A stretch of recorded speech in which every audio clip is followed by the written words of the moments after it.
Hello and welcome to InFocus. I am G. Sampath. There's going to be a general strike on July 9th. India's 10 central trade unions, excluding the Bharatiya Mazdoor Sangh, which is a Sangh affiliated union, have come together to organize this strike.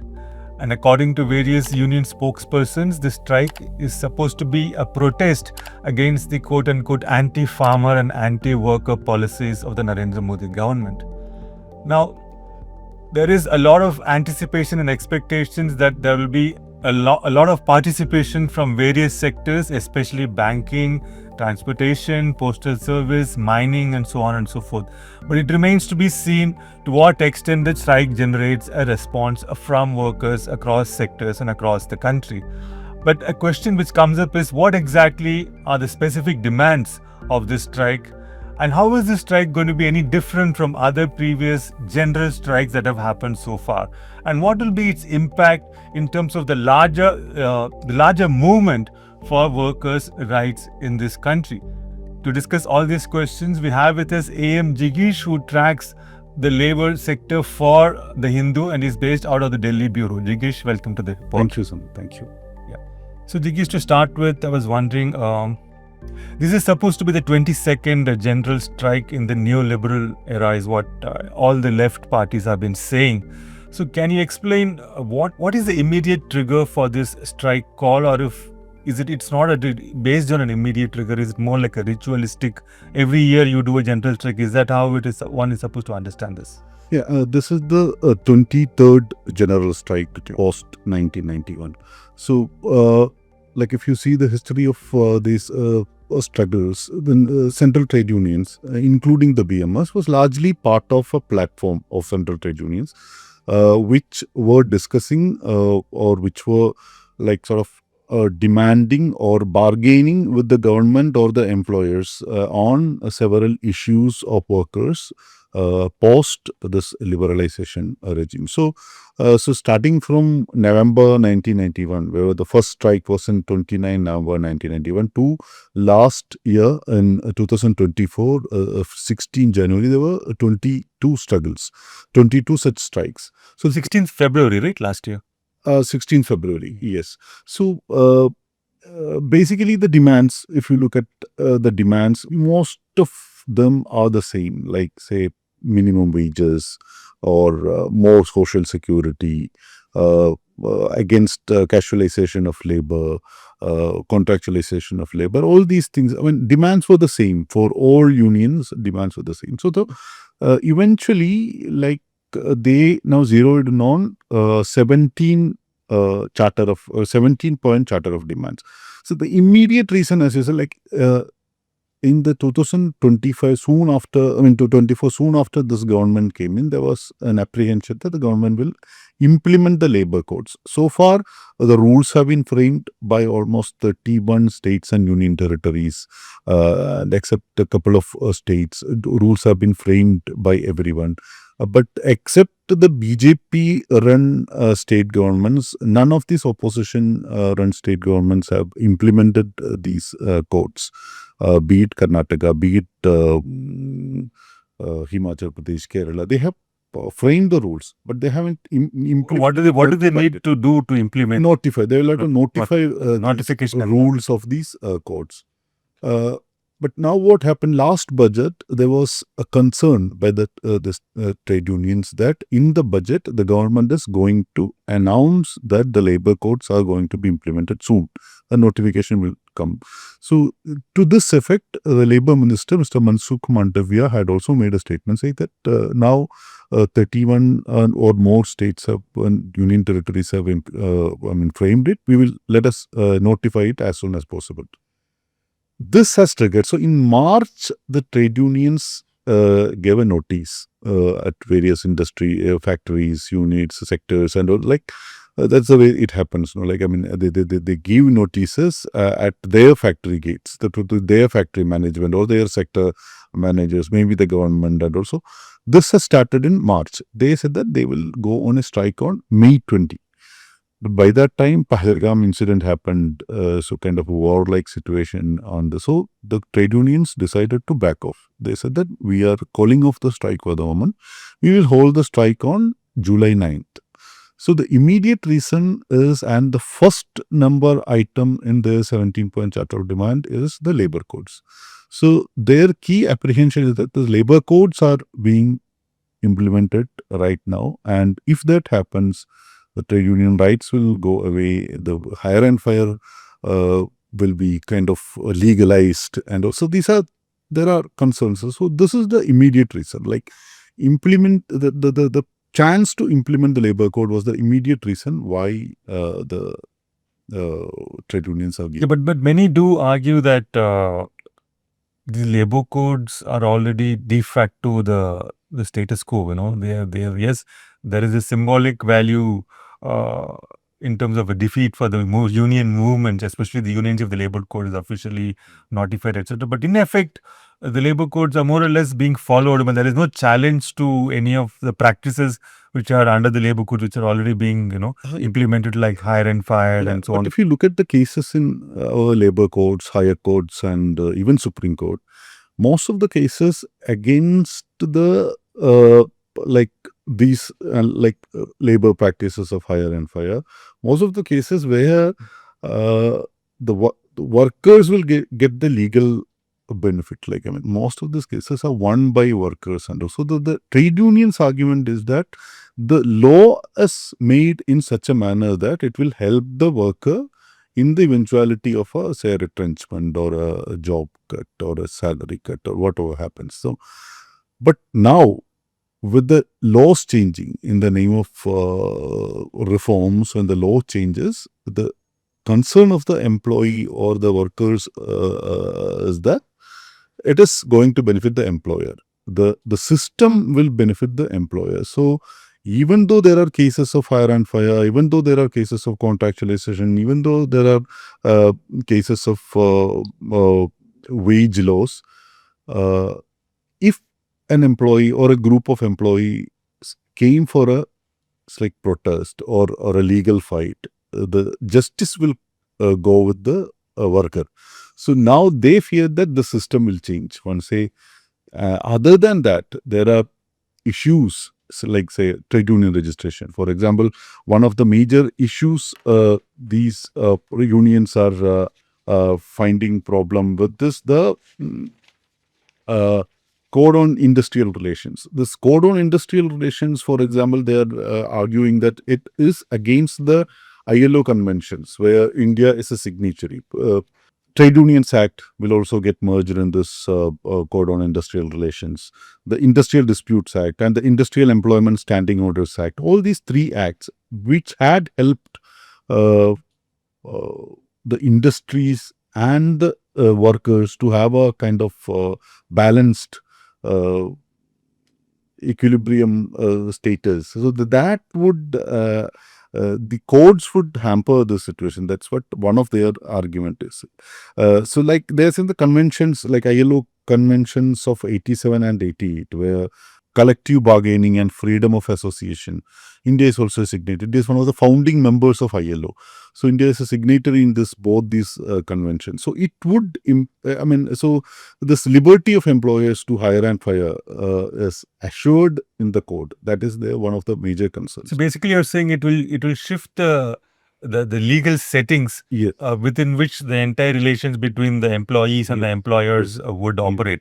Right now, while the employers may violate whatever is the existing law, when their workers take them to the court is likely to rule in their law is in yes. favor. But now by changing the law, it will become easier, or it will become more likely that the court will side with the employers.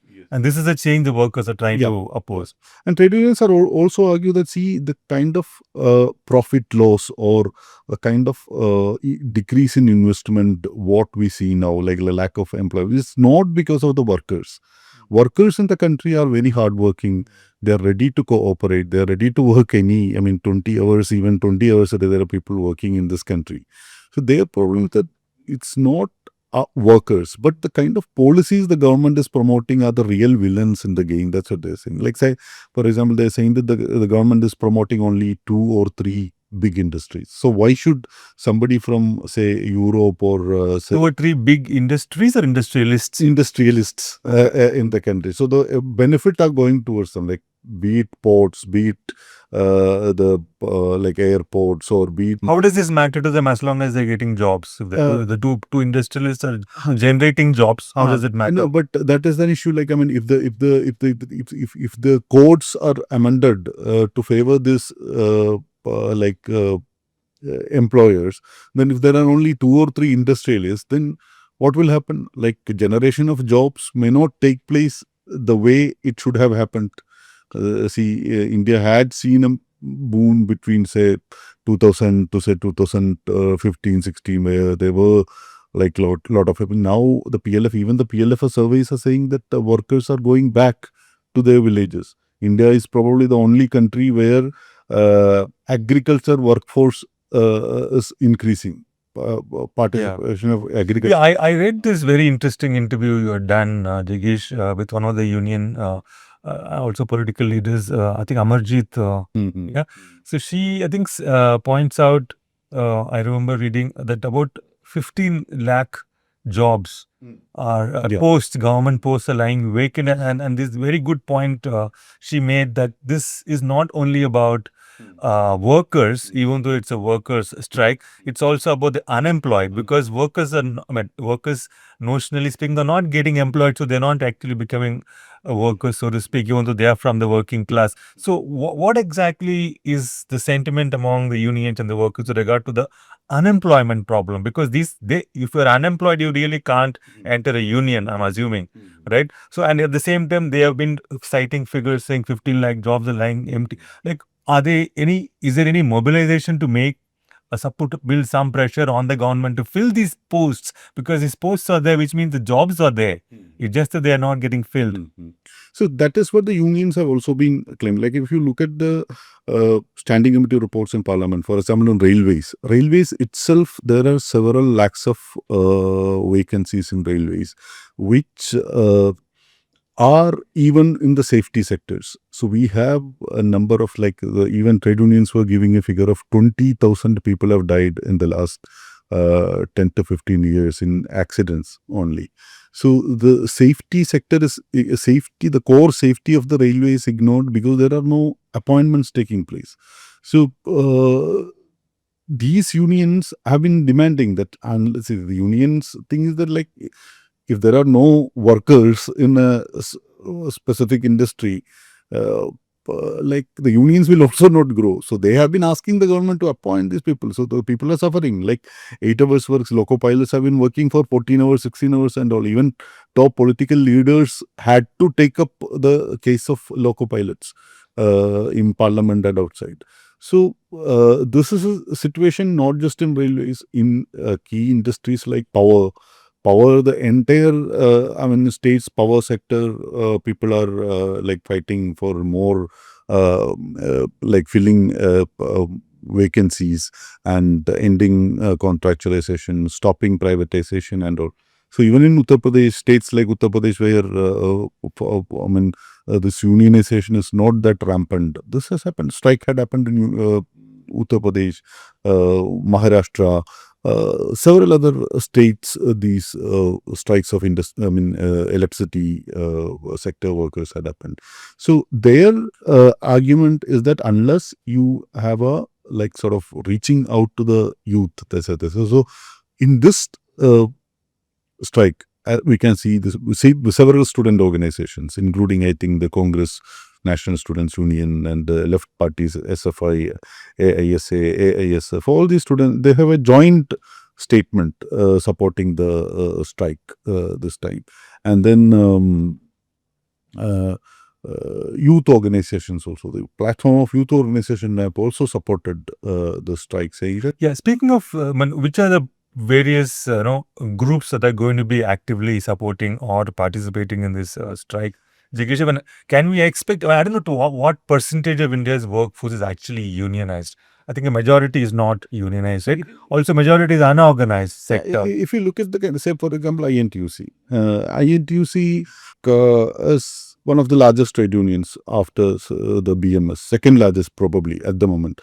So INTUC's membership is much more than the Congress party, if you see. Like, they have unions in almost all states. They have a presence in almost all industrial sectors. And again, for the left parties, both this AITUC, CITU, UTUC, AICCTU, all the central trade unions have the support of several left parties and all. But they are much bigger than their sort of parent parties in terms of membership or in terms of mobilization and all, because they represent the interests of workers in those specific sectors, be it ports, be it airports, be it Defense.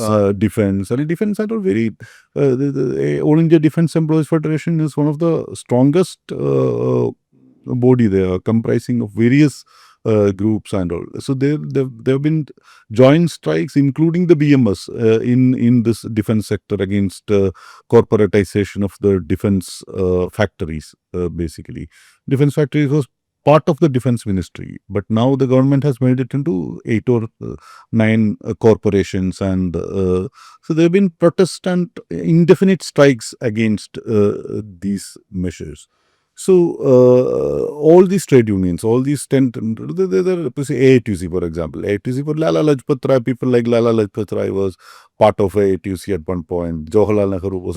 But even if you take into account the membership, aggregate membership of all the 10 central trade unions, it's still a fraction of India's workforce, right? Trade unions are claiming that they have the support of around 25 to 30 crore people. So, as all of us know, now what happens is that now the organized workforce, there is an attempt to weaken the organized workforce kind of thing. Most of them are going to contract or casual employment, and this fixed term employment term coined by this government earlier. And also in that scenario, there have been attempts to create unions among contract workers. For example, in steel sector, there have been contract workers unions. But these unions will not be workplace centric, right? Because the moment you are part of a union, you will be they were this. fired. So, but then that had created in Gurgaon, where when this Maruti, Suzuki, and Honda and all, we have seen huge unrest in these places. Now settled, but it was huge unrest on they said 10 years ago, 15 years ago. And then in plantation sector again, it's absolute poverty in most of these areas, which used to give a lot of foreign money to the country in terms of export, like be it tea or be it cardamom or any other plantation crops. So now the situation has changed because of this policy changes and the kind of dumping of materials from other countries to India, and all the things have changed. So it's a mix. Basically, what should a worker do in such a situation? This is a big country. 140 crore plus people are there. They will have to survive. So how should they survive? So without a social security or without a job security, can they thrive in this kind of emotional, social, and economic insecurity? It's impossible for a society to progress in that manner. So whatever little social security was there in terms of pension, in terms of say for example for construction workers, we had done a story which said that construction workers welfare fund has not been utilized by most of the states. Yeah. Speaking of, I'm coming back to the question about support and joining the strike, Jigeesh. You spoke about contractualization and how that is sort of diluting the strength of the unions, because if you're a contract worker, you're less likely to be able to join at least a central union. Maybe you can form a separate contract workers union or whatever. So what about the other form of informalization, partial informalization, if you like, which is the entire case of gig workers? They have been mushrooming in numbers. You got the gig economy, Swiggy, Zomato, Amazon workers, delivery boys, Ola, Uber, and all those. So are they enthused by this strike? Are they part of this entire strike call, or are they not going to be participating? They have independent unions, but see, this central trade unions are playing a role in organizing them, be it the left trade unions or even the BMS have unions. So they have been like, see, but again, even the ILO had raised certain questions on how gig work is being done in India. Niti Aayog had a full-fledged report on what is the situation here. So India is probably the only country where gig work means 16 hours of employment. In all other countries, gig and platform work will be done in, say, 3 hours, maximum 4 hours and all, which is, it's an additional income generation. But here it is the only income. Lakhs of youngsters are having very good education. Even they have no other role than being delivery boy. It's not a bad job, I'm not saying, but they don't have an option. So they have to be, if they are doing this job, they should get the social security. So there have been attempts by Rajasthan government.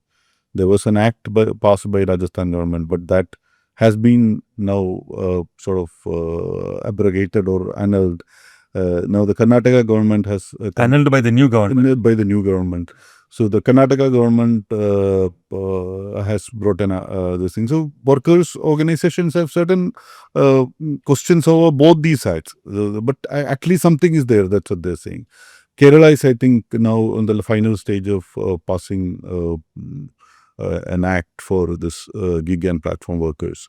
So there have been protests. If you see, there have been protests even in Delhi NCR against the way these platforms are exploiting their workers. They don't even have a worker definition by this. They're, I think, they call partners and all. I mean, in most of these cases, these partners, only one partner get the entire benefit. The other partner may not get that. So we see every day, protests by Swiggy workers, Zomato workers, or many platforms. They are trying for their trade union rights and all, but. So will they join the protest on? They have announced. Several organizations have pledged. So will Olas and all those taxes be off the road? Partially there will be in some places, maybe in some cities. There could be in some states. Like which states do you think? Trade unions are saying that they are very hopeful of a kind of 100% participation in states like Assam, Bihar, West Bengal, Kerala, Maharashtra, Tamil Nadu. Wherever this course is, so this is no states in the Gangetic Plains. Because it depends on the kind of industrial action they have. So in some sectors it may happen. For example, electricity. The Federation of Electricity Workers, it's a national body. They had given a call supporting the strike. So this federation includes every political. So there's a common cause because they are losing their jobs because of the privatization and all and other things. So it is happening. It is they are supporting the strike in many like Madhya Pradesh or UP also. UP, there was a massive strike by electricity employees last year. So this is happening, but. As I said, there is a general weakness among the opposition parties, among the intelligentsia, among the academics about taking up the workers' issue because So what exactly have the opposition parties said or done with regard to this? And have they thrown their weight behind the strike? Like which parties? Like what is their stand on the this? trade unions had approached leaders of all India bloc. Okay. All leaders. So they have been actively campaigning against the BJP also in several state elections and even the general election. But if you look at the statements, left parties had issued a joint statements. Other than that, there is no open support or there is no very proactive support by the major opposition parties. You mean the Congress? Congress hasn't said anything in support of this strike. Congress, they have said it's not that they're not, because INTUC is part of the INTUC, one of the major pillars of this. Okay. So what do you mean when you say they haven't really done enough? Because they haven't campaigned on what is the major campaign on Bihar now. The major campaign in Bihar is now not about say Not about employment, not about or like that is an issue. It was a campaign during 2022, 23 and all when this Agnipath issue came up. It was a major campaign. But how far the major political parties have taken up that issue, it's another question. So the elections are just months away in Bihar. So how far the major opposition parties have taken up this issue? Like in Bihar, so basically, one could expect the political parties, especially opposition, to sort of take up these issues and channel them towards the electoral domain, but that's not happening, is what you're saying. These 17 points all are sort of livelihood issues. 26% per month for as minimum wage. India is probably... Isn't that a living wage or is that the minimum? Minimum wage. Living wage is like, they're saying that trade unions is just a dream for us because this is probably, India is probably the only third world country, developing country where there is no minimum wage. The government had set up 2-3 committees. Lastly, the Shyam Prasad Mukherjee committee, Professor Shyam Prasad Mukherjee, but the committee hasn't submitted its report yet. We really don't know what is the status of it.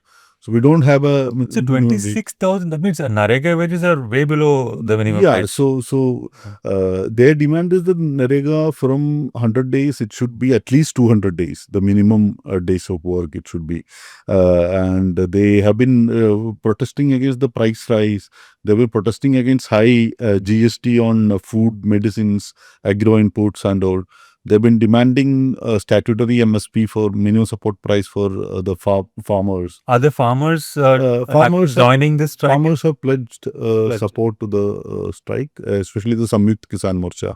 So in various places, they will have mobilizations in support of the thing. Agriculture workers said they will participate in this strike.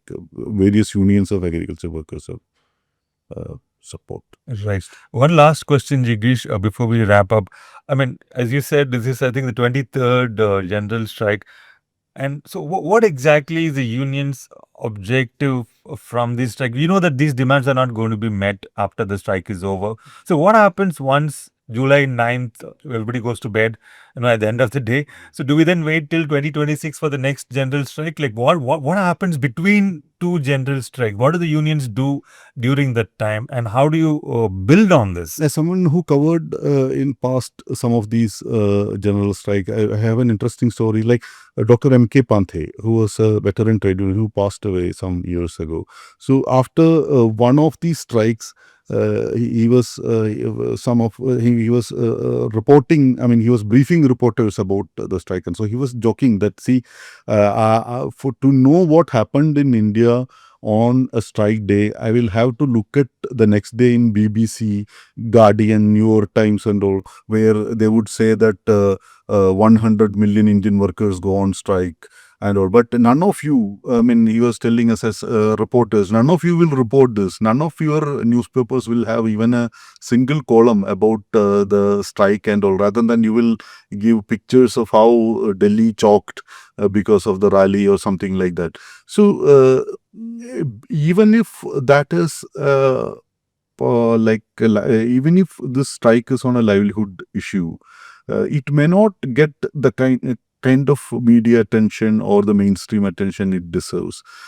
So that itself is an impediment for these trade unions or farmers issue to grow in a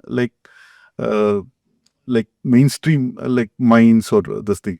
So then, for example, what happened after the Samyukt Kisan Morcha's 1.5 year long farmers protest in 2020. So nobody thought that this would go this long, and government had to withdraw all these 3 farm laws. Similarly, it has been 5 years since the passing of these labor codes, but the government hasn't implemented it. Why? Because they fear that it would create further unrest of workers in several industries. What if the railway strike tomorrow? What if the power sector strikes tomorrow? What if the mines and mineral sector strikes tomorrow? So this trade unions are also understand their limitations and all, but they think that this is a like this is the beginning of a larger. They call it the second freedom struggle. That's what they call this, because this is not just against the government or its policies, but for protecting the rights of people, rights of workers, the rights to live, which we all gained after the independence through our constitution. So in our constitution, it's a fundamental right of, to make a trade union or part of a trade union, or the right to sort of bargain. These are our fundamental part of our fundamental rights. So definitely. So speaking of the right to bargain, I mean, most workplaces, whatever the law may say, they don't really entertain this strike as one of the tools to bargain. So would you say that this general strike is perhaps some kind of a reminder to everybody in the country that yes, strikes are still Yes, on? definitely. It's something. Trade unions are part of the capitalist system. Capitalist class wanted trade unions because it is easy for the capitalists to bargain with one or two persons representing the workers, rather than bargaining with each and every worker about what is your salary, what is my this. So it is a system that was evolved from the industrial revolution. So this is like every developed country or a developing country has a trade union or many trade unions, which raises the issue of their class of workers or their part of branch of. We also have like many companies where the management creates a trade union. Unions, maybe for their own. But here what happens that, like, when this code is implemented, then the trade union rights will be curtailed. So that is the major worry of trade unions here as well. So the issues are becoming bigger. The wage loss is increasing. The job losses are also increasing. People are going back to their fields in a country. So this is a reminder for everyone, for an equal society, how workers should be treated, how their issues should be addressed. This obviously is a reminder. It's a reminder, and it's about livelihood issues, and it's also about setting the stage for maybe a larger kind of a struggle for workers' rights going forward. It's happening around the world. Unrest, workers, protests and all happening around the world. So India is no exemption. When workers here are much connected with their global counterparts, so there will be more struggles. That's right. We will wait and see how July 9th pans out. Thank you so much, Jigeesh. That's all I have for you. Thank you. Pleasure talking to you.